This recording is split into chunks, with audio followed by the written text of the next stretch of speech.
Hello peoples and bubbles, and welcome back to my channel. I'm Fiction&Flora, you can call me Flora, and today I will be telling you all about the books I am excited to read between now and December 31st. We're going to start with this one. This is called Zero World. It is by Jason M. Ho, and the reason I picked it up in the first place is because it was blurbed by Felicia Day, who is one of my favorite nerdy celebrities. I follow all her Let's Plays on Twitch and anything that she posts on YouTube.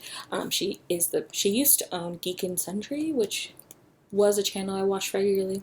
Ever since new management, I've been a little, but it's fine. And let me tell you all about what it's about. Technologically enhanced super spy Peter Caswell has been dispatched on a top secret assignment unlike any he's ever faced. A spaceship missing for years has been found, with its crew members murdered except for one, who fled through what appears to be a tear in the fabric of space. By pursuing the fugitive through this mysterious portal leads Peter into a confounding reality, a world nearly identical to Earth, but far more dangerous. Cut off from all support with just days to complete his mission, Peter must track his quarry across the alien terrain where everything he knows about the universe will be challenged in ways he never could have imagined. He goes into a dare in space. He's a super spy. Wow. So I'm excited because, like spaceships, I like assassins, I like super spies. It just seems like fun. I bet there's a conspiracy involved, which, pretty obvious, but I'm excited about this. And I hope I can finish it by the end of the year. Who knows, though? I haven't finished a book since May. Life is strange. The next book I have is The Faceless Old Woman Who Secretly Lives in Your Home by Joseph Fink and Jeffrey Craner. This is the third Welcome to Night Vale novel, and if you don't know the Welcome to Night Vale podcast, you should listen to it because it's amazing. And I will tell you all, there we go. I forgot they put theirs here. So, for this one, in the town of Night Vale, where there's a faceless old woman who secretly lives in everyone's home, but no one knows how she got there or where she came from, until now. Told in a series of eerie flashbacks, the story of the faceless old woman goes back centuries to reveal an initial blissful, then tragic childhood on a Mediterranean estate in the early 19th century, her rise in the criminal underworld of Europe, a nautical adventure with a mysterious organization of smugglers, her plot for revenge on the ones who betrayed her, and ultimately her death and its aftermath as her spirit travels the world for decades until settling in modern-day Night Vale. Interspersed throughout is a present-day story in Night Vale as the faceless old woman guides, haunts, and sabotages a man named Craig. By the end of her dealings with Craig and her swashbuckling history in 19th century Europe will come together in the most unexpected and horrifying way. So, it's the faceless old woman who secretly lives in everyone's home. She's there. She's everywhere. We're learning more about her. And what's up with Craig? I'm hoping to actually listen to this on audiobook because I found that when it comes to the Welcome to Night Vale novels, it's just so good to listen to their audiobooks. Like the first time I read the first novel, it was good, but then I reread it using the audio, and if you like the podcast, you already get immersed in the story when you hear that iconic sound, when you hear those characters' voices, and the Faceless Old Woman has a top-notch voice. So I'm going to try and see if I can find this on audiobook, either through Libby or through the Libro app. Either way, though, very excited about this. And I am biased because it is one of my favorite podcasts, but I don't care. The next two I'm excited about are Skitter and Zero Day by Ezekiel Boone. They are the second and third books in the Skitter trilogy, or the Hatching trilogy. Basically, they're the continuation of the Hatching, about the flesh-eating spiders. I don't actually want to read the synopsis for either of these because they are the second and third in a trilogy. Just know that in the first book, scientists found eggs in the forest. They release them. The spiders are out. And they eat people. So, yay.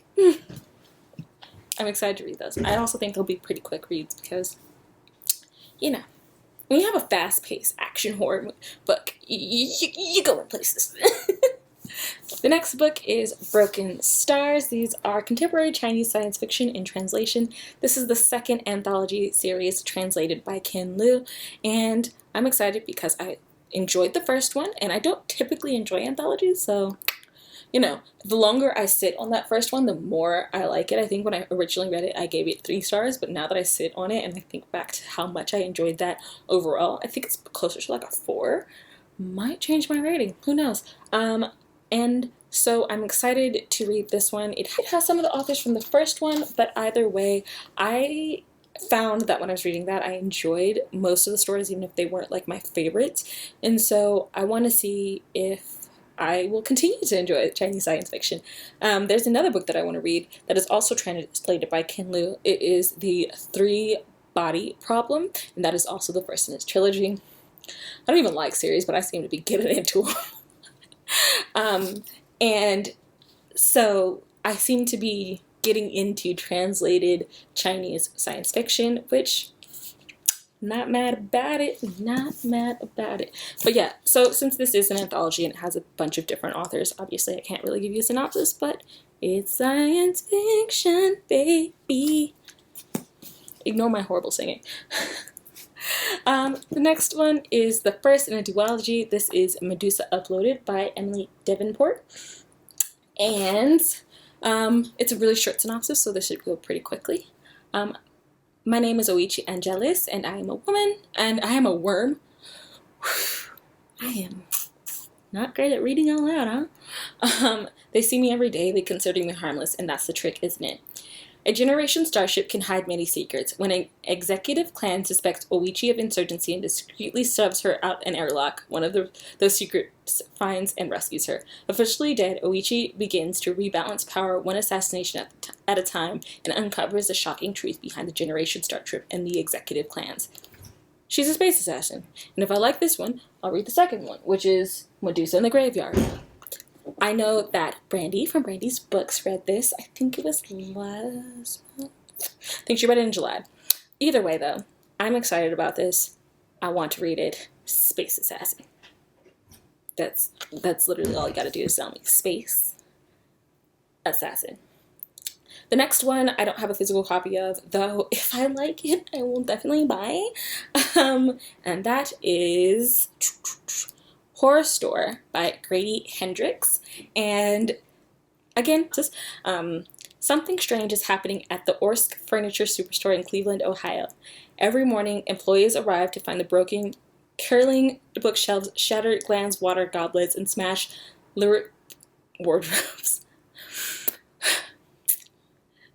Sales are down, security cameras reveal nothing, and store managers are panicking. To unravel the mystery, 3 employees volunteer to work a 9-hour dusk-till-dawn shift. In the dead of the night, they patrol the empty showroom floor, investigate strange sights and sounds, and encounter horrors that defy the imagination.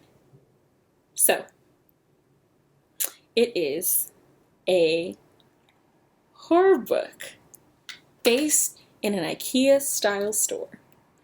And when I tell you that I am excited, can I pronounce all the different words? No, I'm definitely going to have to get Google Translate. But that doesn't matter because, wow. All I'm saying is, if I like it, I am going to buy it. And I'm really hoping that it is done in the style of an IKEA magazine. As in, I want it to be glossy and I want it to have little I want to have images of the different things that they're describing. All I'm saying is this could be a great, I could put it on. I don't have a coffee table. I live in a studio. But if I did have a coffee table, it could be a great coffee table book. People think it's just a regular old magazine and they pick it up. Wow, look at that. Wow. Wow. Sorry.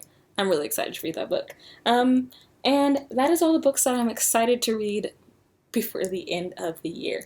Are you interested in any of those? If you are, you want a buddy read? Because we could do it. Except I'm really bad at buddy reading because I'm a mood reader. But, we could do it like a no-pressure buddy read, is all I'm saying. Either way, thank you for coming to visit me. I've been Fiction&Flora. If you want to hang out, you can find me over on Twitter. If you want to see some very occasional pictures, you can follow me on Instagram.